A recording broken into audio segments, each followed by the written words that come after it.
Do you really believe that human beings are demons? No, I do not. And don't you ever say I did.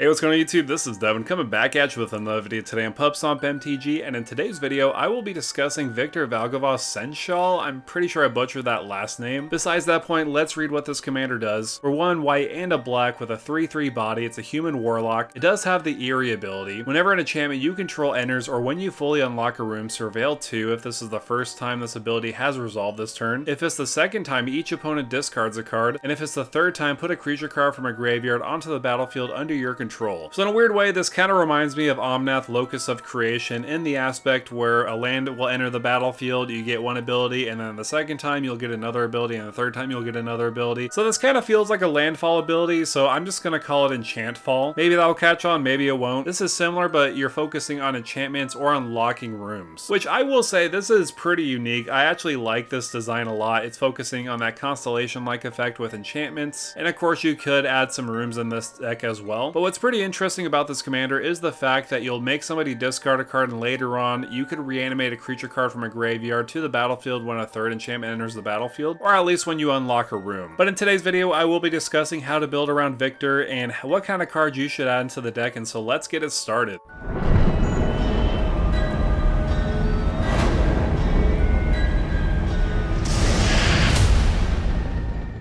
So the main focus of the deck, of course, is putting enchantments on the battlefield or unlocking rooms so that we can get a Victor's abilities going off. So let's discuss some payoffs for unlocking those rooms and putting enchantments on the battlefield. Get the benefit of card draw by using Mesa Enchantress. This is a simple effect. Whenever you cast an enchantment spell, you draw a card. This is a simple effect, but very powerful in this deck specifically because we're going to be casting so much enchantments. We want a way to replace those enchantments and draw some extra cards. Another option for card draw I would recommend is Lord Skitter's Blessing. This is an enchantment itself, and when it does enter the battlefield, you create a wicked roll attached to the target creature you control, like your commander. And at the beginning of your draw step, if you control enchanted creature, you lose 1 life and you draw an additional card. This is just a great advantage engine for just getting an extra card each turn. You're going to lose life in the process, but most likely with a lot of effects in white and black, you're going to be gaining life. You can go wide with a huge giant army by using a card like Archon of Sun's Grace, as well as a Johnny's Chosen. These essentially have that ability whenever a enchantment enters the battlefield, you make a 2/2 creature, whether you're making a Pegasus or a cat. I personally like Archon of Sun's Grace a little better because Pegasus creatures you control have lifelink, and it does have lifelink in itself. Archon of Sun's Grace has flying, so it has that evasion and will make a lot of evasive tokens too. But I will say you could run a ton of enchantments that will provide you such excellent value. I'm just going to name a couple up here. I'm going to focus on Ghoulish Impetus for a little bit, mainly because you can enchant creature. Enchanted creature has +1/+1 and Death Touch and is goaded. And when enchanted creature dies, return Ghoulish Impetus to the battlefield at the beginning of the next end step. So it enters the battlefield, technically you control it, so that way you could effectively trigger your commander again. But I would say in this deck, most importantly, you'd want to focus on cards that will help you progress the game while benefiting off of your commander. So if you want some removal options, Grasp of Fate is an excellent choice. Darksteel Mutation is another great aura where you can make something a 0/1 like a commander. Another fun option to progress the game in your favor is using Blind Obedience. It has that extort ability, which is pretty brutal, especially the more cards you are casting. Also, artifacts and creatures your opponents control will enter the battlefield tapped. So pretty much this is just a great stacks piece. We have that option of just draining people with that extort ability, so I like this one in the deck too. I would also recommend using some gods like Heliod, God of the Sun. This is excellent because it does have that activated ability of making an enchantment creature on the battlefield. That way, if we don't have anything in our hand, well, we could just activate them a couple times and trigger our commander. There are ways we could trigger our commander more often by casting less enchantments. Of course, using Panharmonicon effects like Panharmonicon, of course, as well as Elesh Norn, Mother of Machines. Because when an enchantment enters the battlefield, our commander will trigger, and with one of these options on the battlefield, it'll trigger again, going to that next step of making each player discard 2 cards, and then all you have to really do is just play another enchantment to get to that last mode. So these options are pretty good in the deck too. And if you have a lot of enchantments in your graveyard, you might as well take advantage of Starfield of Nyx. This has the great ability at the beginning of your upkeep, you may return target enchantment card from your graveyard to the battlefield, and it does have the ability as long as you control 5 or more enchantments. Each non-aura enchantment you control is a creature in addition to their other types and has base power and toughness equal to the mana value. So I like this for various reasons. The big one is at the beginning of your upkeep, you're returning an enchantment card from your graveyard to the battlefield battlefield, we could trigger our commander already doing that, as long as we have enchantments in our graveyard. Plus, if we do have enough enchantments on the battlefield, we could make a huge giant army and potentially swing at our opponents with those creatures. But the card I would recommend the most is Flickering Ward. This has the crazy ability when you play Flickering Ward, choose a color, enchanted creature gains protection from the chosen color, and you could pay white, return Flickering Ward to its owner's hand. So if somebody has a lot of removal spells in their deck, like black removal, you could just give your commander protection from black. But I would say the main use of this, if you do have 6 mana on the battlefield, is casting this, enchanting it to a creature, then returning it back to your hand, recasting it, returning it back to your hand, and recasting it again, so that you could go through all 3 modes for your commander. And that is a pretty consistent way of doing that, unless the opponent removes this card. And I will say it's pretty hard to remove it, because obviously somebody could put it back to their hand by using that white mana. So really the only way that I've found to get rid of this is just by counterspelling it, because my cousin Spencer plays Sithis all the time and he uses this card and it gets ridiculously out of hand. So take it from me, playing against this card, absolutely put this in your deck. It's gonna put so much work for you. You're just gonna go through all 3 modes all the time when it's your turn. So when the first mode activates, we will Surveil 2. Then the next mode, we will make each opponent discard a card. So why not add some benefits off of people discarding cards, because there's a lot of great options. The first one I would like to highlight is, of course, Waste Not. This is a classic for 1 and a black. Whenever opponent discards a creature card, create a 2/2 black zombie creature token. Whenever an opponent discards a land card, add 2 black mana to your mana pool. And lastly, whenever opponent discards a non-creature, non-land card, you draw a card. And would you look at that, it's an enchantment too, so we could trigger our commander on top of that. Speaking of our commander will make each opponent discard a card, so 3 cards are going to be discarded. Most likely we'll get one of those options. It just really depends on what kind of cards they do discard. Another enchantment that focuses on people discarding cards is Raider's Wake for 3 and a black. Whenever an opponent discards a card, that player loses 2 life. And it does have that raid ability at the beginning of your end step. If you attacked with a creature card this turn, target opponent discards a card. So this is just a great consistent way of making sure our opponents are losing life when we get to that second mode. Again, I'm mostly going to focus on enchantments, but Oppression is another great option and pretty brutal. Whenever a player casts a spell, that player discards a card from his or her hand. It will make us discard a card too, but that's okay, because if we do have a big creature in our hand, we can just put it into the graveyard and potentially reanimate it later with that last mode of our commander. I would say one of the better options would be Aklazot's Deepest Betrayal. It has that ability when it does attack, each opponent discards a card. For each opponent who can't, you draw a card. But more importantly, whenever an opponent discards a land card, create a 1/1 black bat creature token with flying, and it can't return to the battlefield when it does die transformed as a land. I like this for many reasons. We could put back creature tokens on the battlefield, along with just making people discard cards, and if they can't, we get a draw card, so that's the added bonus. But I wouldn't lead into these effects too much in the deck unless they're like enchantments like I mentioned previously, or Aklazot's, because it's an absolute engine. But I would recommend adding more reanimation like effects or big giant creatures that could really take over the game, because with that first ability of our commander, we will Surveil 2, we could dump stuff into the graveyard, and if we do go to that third ability, we can reanimate a creature card from the graveyard to the battlefield. Also, we can take advantage of using some enchantments like Animate Dead, Necromancy, and Dance of the Dead. Because they are enchantments, we can reanimate a card from the graveyard to the battlefield attached to that creature with one of those effects. So again, just another way to trigger our commander with more reanimation spells. But I would recommend a couple big creatures to add into the deck, because we can reanimate them, like Shieldred the Whispering One. At the beginning of your upkeep, return target creature card from your graveyard to the battlefield, and at the beginning of each opponent's upkeep, that player sacrifices a creature, so this is a great way for removal on the board on our opponents, all the while reanimating more creatures we put into our graveyard at the beginning of our upkeep. Another fantastic include is an enchantment creature with Doomwake Giant. This has the great constellation effect. Whenever it or another enchantment enters the battlefield under your control, creatures your opponents control get -1/-1 until end of turn. This could really stack up depending on how much enchantments enter the battlefield, so this is one to keep your eye on. A creature I would like to highlight is Ondu Spirit Dancer. It has the great ability whenever enchantment enters the battlefield under your control, you may create a token that's a copy of it. Do this only once each turn. So this card essentially will help us get to that second mode of making each opponent discard 2 cards. So for obvious reasons, this one is a highlight, but I would say one of the best cards you could add into the deck by far is Demon of Fate's Design. It's a reanimation target, but also benefits with enchantments. It has the ability of flying and trample. It's an enchantment creature, so that's an added bonus type. Once during each of your turns, you may cast an enchantment spell by paying life equal to its mana value rather than paying the mana cost. This ability alone makes it one of the best cards in the deck, because you could just pay life to play an enchantment and then use mana to cast another enchantment, triggering your commander again. But it does come with more abilities. You could pay 2 and black, sacrifice another enchantment. Demon of Fate's Design gets +X/+0 until end of turn, where X is the sacrificed enchantment's mana value. I think we could have stopped at the first ability, but having that second ability is extra gravy. Just having that way of getting a little bit more damage to our opponents is going to help us win the game. But I will say, this guy is a worshipper of Valgavoth, and this is a reanimator deck. Why not throw Valgavoth in the deck? Because because it's a nightmare fueling card that I don't know if I want to see ever enter the battlefield on my opponent's side. So why not play it yourself? It has some crazy abilities with flying and lifelink, ward sacrifice 3 non-land permanents. If a card you didn't control would be put into an opponent's graveyard from anywhere, exiled instead. And during your turn you may play cards exiled with Valgavoth. If you cast a spell this way, pay life equal to its mana value rather than paying its mana cost. So little by little, if you haven't won the game by a couple turns, you're probably doing something wrong with Valgavoth on the battlefield. So with that said, that's going to do it for me, guys. Thank you guys so much for coming by and watching this video on Victor. This is one of the more unique commanders I've seen in a while. It does focus on enchantments, but also a little bit of a reanimation package, which I find quite enjoyable. But I would like to hear from you. What are your thoughts and opinions about this commander? Do you plan on building it yourself? Also, if you can, make sure to like, share, and subscribe to the channel. With that out of the way, thank you for stomping by.